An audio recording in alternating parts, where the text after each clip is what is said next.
আরে দেখো দেখিনি, তোদের মধ্যে ঠিক কি হয়েছে একটু খুলে বলবি আমাদের? নিজেদের মধ্যে এরকম কাদা ছোড়াছুড়ি হচ্ছেটা কেন? সমস্যাটা কি? আয়ুষ, তোর নিজেদের সম্পর্কটাকে নিয়ে এত এরকম ইনসিকিউরিটি কেন? তুই এরকম অপমান কেন করিস কথায় কথায় গঙ্গাকে? আমি কি করছি কি না করছি সেটা আমি মুখে বলতে পারবো না বনি মিমি। বিশ্বাস করো, সত্যিটা যদি তোমরা জানতে তাহলে এইভাবেই রিঅ্যাক্ট করতে। এটা আবার কি নাটক শুরু হলো মাঝরাতে? আচ্ছা রিমঝিম, তুই ক্লিয়ার করে বলতে হয়েছেটা কি? হ্যাঁ ঠিকই তো, এত ঝামেলা হঠাৎ করে শুরু হলো কেন সেটা তো বল। আসলে একটু আগে হঠাৎ একটা আওয়াজে আমাদের ঘুম ভেঙে যায়। তারপর আমরা কিছু না বুঝতে পেরে ওই সদর দরজার কাছে যেতে গিয়ে দেখি ঋষভ আর গঙ্গা ওই আড়ালে দাঁড়িয়ে আছে। আর ওটা দেখেই আয়ুষ। এবার বুঝলে তো আমি কেন রিঅ্যাক্ট করছি। এই ছেলেটা গঙ্গার ছোটবেলার বন্ধু। গঙ্গাকে গুন্ডাদের হাত থেকে বাঁচিয়েছিল বলে বাবা কয়েকদিনের জন্য এখানে থাকতে দিয়েছিল, কিন্তু তাই বলে আমাদের ভালো মানুষের সুযোগ নিয়ে গঙ্গাকে। প্লিজ আয়ুষ্মান বাবু, এবার চুপ করুন আপনি। আমি ভাবতে পারছি না এই কথাগুলো বলতে আপনার মুখে আটকাচ্ছে না। আপনি আপনি ঋষভকে নাই চিনতে পারেন, নাই বিশ্বাস করতে পারেন, কিন্তু আপনি আমাকে কেন বিশ্বাস করছেন? আমি তো আপনার স্ত্রী হিসাবে নিজের কর্তব্য পালনে কোনো রকম গাফিলতি করেছি, তারপরও কেন আমাকে বিশ্বাস করতে পারছেন না আপনি বলুন? আচ্ছা ঠিক আছে ঠিক আছে ঠিক আছে, এই নিজেদের মধ্যে কথা কাটাকাটি এবার একটু বন্ধ করো, চুপ করো সবাই। শোনো আয়ুষ, দাদু ভাই, আমার একটা কথা শোনো। গঙ্গা কি বলছে সেটা আগে মন দিয়ে শোনো। কথাবার্তা না শুনে কিসের ভিত্তিতে তুমি ওর ওপর মেজাজ হারাচ্ছ বড় দেখি? গঙ্গা মা বল বল, কি হয়েছিল বল। দিদুন, সবার ওঠার আগেই সদর দরজা খোলার শব্দে আমার ঘুম ভেঙে যায়। আমি কিছুটা এগিয়ে দেখি যে দরজা থেকে কেউ একটা বাইরে বেরিয়ে গেল, আর সেই সময় ঋষভও সেটা শুনে সেখানে আসে। আর আয়ুষ্মান বাবু আমাদের দুজনকে একসাথে দেখে। মিথ্যা কথা বলছেন আপনি। আয়ুষ, গঙ্গার সঙ্গে ভদ্রভাবে কথা বলো। কেউ তো আছে যে সবার চোখের আড়ালে এই বাড়ি থেকে বাইরে বেরিয়েছে, কিন্তু সেটা কে আমরা সেটাই দেখতে গেছিলাম। আর এটাই সত্যি আয়ুষ্মান বাবু। সবাই তো জেগে গেছে দেখছি বাড়িতে। এবার সবার চোখ এড়িয়ে কি করে ঢুকবো বাড়িতে? এত রাতে বাড়ির বাইরে কে যাবে গঙ্গা? আর আমরা সবাই তো এখানে প্রেজেন্টই আছি, তাই না? তো সব বেকার বেকার চেঁচামেচি ঝামেলা কেন করছো? আমি নিজের চোখে কাউকে বাইরে বেরোতে দেখেছি। আমি শিওর এই মুহূর্তে বাড়িতে সবাই প্রেজেন্ট নেই। কি হয়েছেটা কি? সবাই এখানে দাঁড়িয়ে রাতের বেলা চেঁচামেচি করছো কেন? না না রিদ্ধি বাবা, তেমন কিছু হয়নি। আসলে কে যেন মাঝরাতে বাড়ি থেকে বেরিয়ে গেল বলছে, সেটা নিয়েই। এত চিৎকার চেঁচামেচিতে সবাই উঠে পড়লো, অথচ মম এখনো এলো না কেন? আচ্ছা স্যার, মম কোথায়? রুক্মিণী এখানে নেই, উনি তো ঘরে নেই। আমি ভাবলাম বোধহয় এখানেই এসেছেন। এখানে নেই।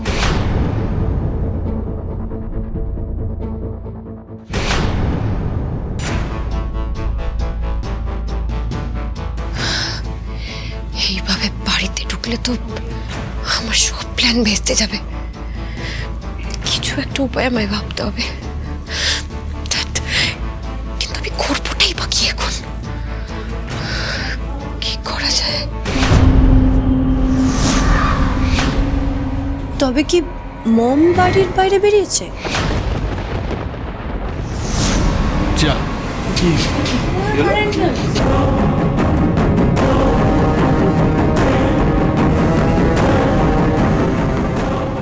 দাঁড়াও দাঁড়াও, আমি একটু ওই মেন সুইচটা একটু দেখে আসি মিটারে। দাঁড়া দাঁড়া। রুক্মিণী কোথায় যেতে পারে না তো রাতে?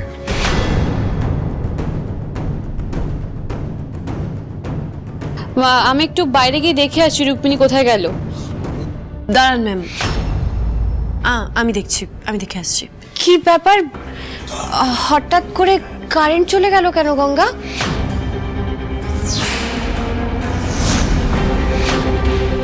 কিছু কি হয়েছে? সবাই একসাথে এখানে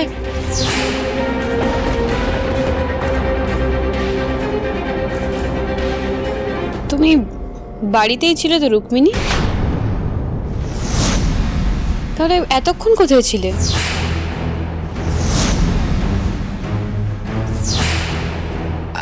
আমি তো ছাদে গেছিলাম, কালকে লক্ষ্মী পুজোর খাওয়া দাওয়া আছে না ছাদে, তাই পরিষ্কার করতে গেছিলাম।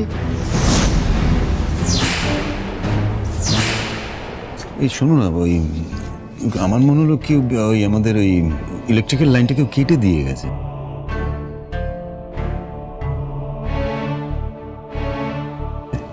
না না, তোমাদের ঘাবড়ানোর কিছু দরকার নেই। আমি এখন ইলেকট্রিক অফিসে ফোন করছি, ওরা আসবে, সারিয়ে দেবে, আবার আবার আলো জ্বলে উঠবে। দাঁড়াও, আমি দেখছি, ফোন করি। কিন্তু মম, আমি, আয়ুষ্মান বাবু, তন্নি, দিভাই, আমরা সবাই তো এখানেই ছিলাম, এখানেই শুয়েছিলাম। আপনাকে তো উপরে যেতে দেখিনি,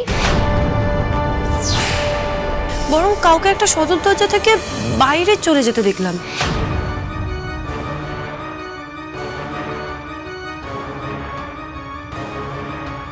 আমি গঙ্গা, খবরদার মিথ্যা কথা বলে নিজের অন্যায় ঢাকার চেষ্টা করবেন না। আমি আর সহ্য করতে পারছি না। অলরেডি এই ঋষভের জন্য আমার বিরুদ্ধে গেছেন, তাই জন্য আজকে আমি আপনাকে আলটিমেটাম দিচ্ছি। আপনি দু নৌকায় পা দিয়ে চলতে পারবেন না। আপনাকে আমার আর ঋষভের মধ্যে যে কোনো একজনকে চুজ করতে হবে, আর সেটা আজকেই। পারবো না চুজ করতে, কারণ আমার কাছে দুজনের জায়গাটা আলাদা। এবার আপনার যা ইচ্ছে আপনি করতে পারেন, আমিও দেখতে চাই রাগের বশে আর কত সর্বনাশ করতে পারেন আপনি।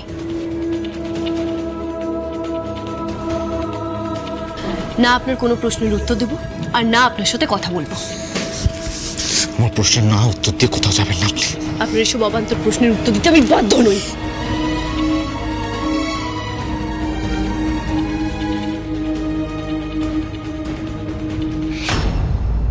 আজকে আমার জন্যই এদের ভুল বোঝাবুঝি এতখানি বেড়ে গেছে।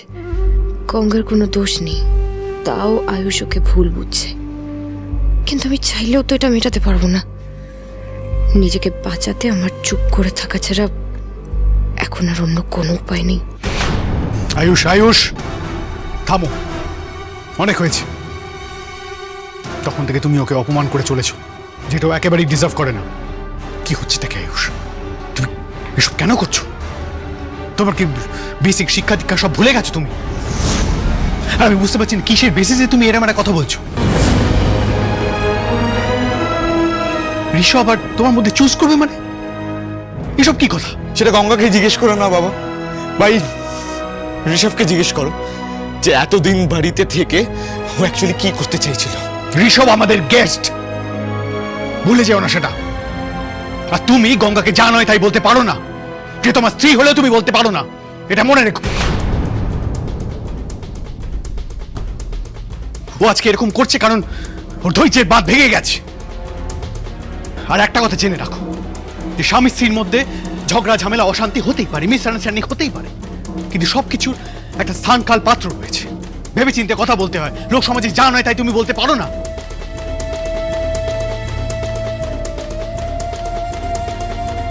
আমার মনে হয় আমাদের এসবের মধ্যে থাকার কথা নয়।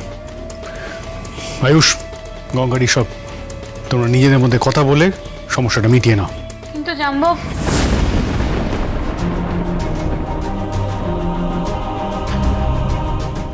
চলো।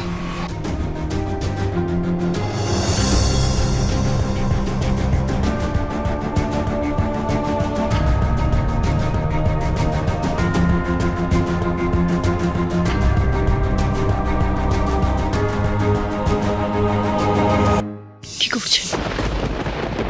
বাবা যতই আমাদের মধ্যে মিসআন্ডারস্ট্যান্ডিং ক্লিয়ার করার চেষ্টা করুক না কেন, আমি জানি কোনটা ঠিক। তাই আমি একদমই ক্ষমা চাইবো না। ক্ষমা চাওয়াটা বা না চাওয়াটা তোমার ব্যাপার, কিন্তু সত্যি এটাই যে তুমি ভুল করছো। হয়তো গঙ্গাকে এতটা অবিশ্বাস করে এতগুলো খারাপ কথা শোনালে, যেখানে ও শুধু আমি তোমার কাছ থেকে কিছু শুনতে চাই না ঋষভ। তুমি ভুলে যাচ্ছ গঙ্গা আমার স্ত্রী, আর আমি হলাম গঙ্গার বন্ধু।